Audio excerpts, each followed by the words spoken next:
The Ministry of Human Resources and Amortization has announced that 6,000 rest stations will be provided for UAE से related 3 बहुत बड़ी खबर सामने आ रही है और बहुत इंपॉर्टेंट अपडेट है। सैलरी से रिलेटेड एक बहुत बड़ी न्यूज़ है।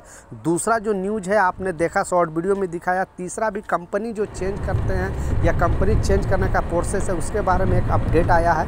तीनों अपडेट के ऊपर आपसे बात करने वाला हूँ। 2-3 मिनट का वीडियो है, लास्ट तक जरूर देखना ताकि आपको पूरी जानकारी मिल सके, क्योंकि वर्कर से रिलेटेड कोई भी अपडेट आता है, कोई भी न्यूज़ आता है, मैं अपने चैनल पर आपके लिए डालते रहता हूँ।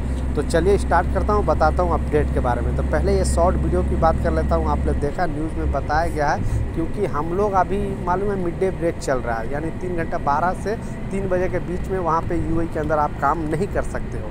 तो बहुत सारे वर्करों को तो, क्योंकि मोहरे ने अपडेट जारी करके बताया था कि वर्कर के यानी 3 घंटा का जो रेस्ट मिलता है उस बीच में उनको छायादार जगह होना चाहिए, एसी का रूम होना चाहिए जहाँ पे वो रेस्ट कर सके, उसको खान पान पे ध्यान दे। सारे कंपनी को वार्निंग दिया था, पीने का ठंडा अच्छा पानी होना चाहिए।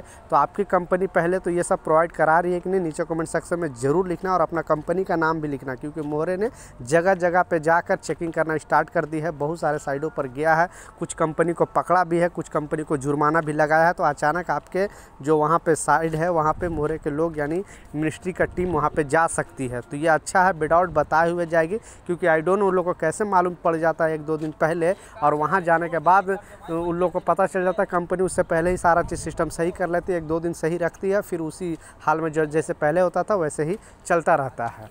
तो ये मिनिस्ट्री ने एक बेड़ा उठाया। लेकिन इससे पहले बताया, जो बाइक राइडर आप देखते होंगे कि जो डिलीवरी का काम करते हैं, जो किसी को फूड पहुंचाते हैं, उनके लिए ये ब्रेक नहीं होता है। वो गर्मी में भी अपना मोटरसाइकिल से चला कर जाते हैं। तो उनके लिए सरकार ने एक बड़ा अपडेट जारी किया और बताया है कि 6,000, ठीक है, 6,000 ऐसे जगह बनाए जाएंगे जहाँ पर वो जाकर रेस्ट कर सके। यानी उनको ज़्यादा अगर गर्मी लगे तो वहाँ पर एक छोटा टाइप पे रेस्ट का जगह बनाया जाएगा रोड साइड में, और वहाँ पर वो आराम से अपना रेस्ट कर सकते हैं। तो ये अच्छा अपडेट है और उन लोगों के लिए कुछ राहत मिलेगा।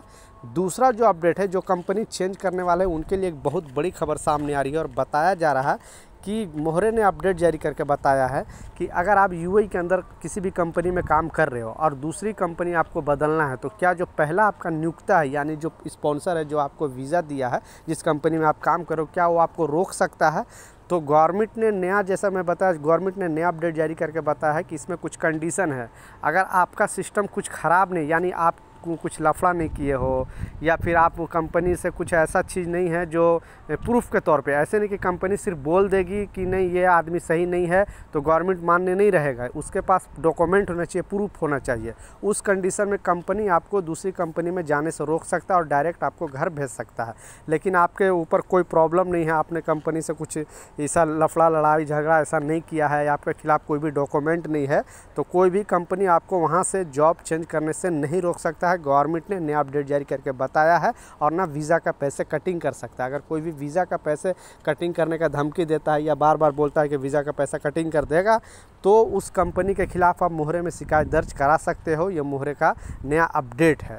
दूसरा जो अपडेट है, आपने बिल्कुल सच पढ़ा है, क्योंकि इतना महंगाई हो गई यूएई के अंदर। आप भी यूएई में रह रहे हो, आपको पता है कि पिछले 5 साल में सैलरी किसी का नहीं बढ़ा और महंगाई दर इतना बढ़ गया कि इसका कोई हिसाब नहीं। जो पहले सैलरी था वो अभी भी सैलरी है, क्योंकि वहाँ पे मिनिमम सैलरी का रूल पास नहीं कि हाँ कम से कम वर्कर की इतनी सैलरी होनी चाहिए। इसलिए जितना सैलरी में आप कॉन्ट्रैक्ट साइन कर देते हो उतना में आपको वहाँ पर वो लोग कंपनी काम कराती है। तो बहुत सारे नियोक्ता का कहना है कि हम ऑलरेडी खुद वर्कर को, या फिर जो सुपर मार्केट में काम करने वाले हैं और यही भी कहीं भी बाहर वगैरह में काम करने वाले हैं, उनको 2,000 दिरहम पे कर रहे हैं।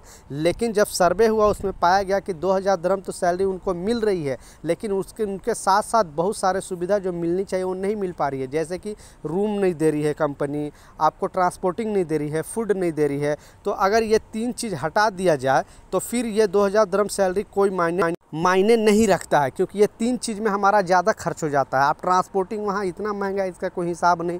आपको रूम रेंट इतना है, अगर एक बेड स्पेस लोगे तो 400 दिरहम 500 दिरहम आपका लग जाएगा। खाने में 400-500 दिरहम लग जाएगा, तो 1,000 दिरहम तो आपको ऐसे ही निकल गया। ट्रांसपोर्टिंग में अगर 200-250-300 लग गया तो आपको तो लगभग 500-600 दिरहम बचेगा, यानी इंडिया का 14-15 हज़ार रुपये बचेगा। तो क्या फ़ायदा। इससे अच्छा अगर कोई कंपनी आपको ये सारे चीज़ दे रही है, यानी ट्रांसपोर्टिंग दे रही है, रूम दे रही है और खाना दे रही है, और उसके बाद आपको 1400-1500 सैलरी दे रही है, ओवर टाइम दे रही है, तब तो सही है। लेकिन आप इसीलिए कॉन्ट्रैक्ट्स अच्छे से चेक करके आना, नहीं तो बहुत सारे कंपनी 2000 दिरहम सैलरी बता रही है लेकिन उसमें ये सब सुविधा नहीं दे रही है, ना रूम देगी, ना खाना देगी, ना ट्रांसपोर्टिंग देगी, तो फिर वहाँ कुछ भी नहीं बचा सकते। क्योंकि बहुत सारे नियोक्ता का कहना है कि मैं वर्कर को 2000 दिरहम सैलरी दे रही है, लेकिन कम से कम वर्कर को 2000 दिरहम सैलरी होनी चाहिए और उसके बाद ये खाना फ्री होना चाहिए, रूम भी फ्री होना चाहिए, ट्रांसपोर्टिंग फ्री होना चाहिए, तब जाकर वो बेचारे को कुछ पैसे बच पाएगा। आप क्या सोचते हो नीचे कमेंट सेक्शन में ज़रूर लिखें। मिलता हूँ नए अपडेट के साथ, नई जानकारी के साथ। जब तक जय हिंद।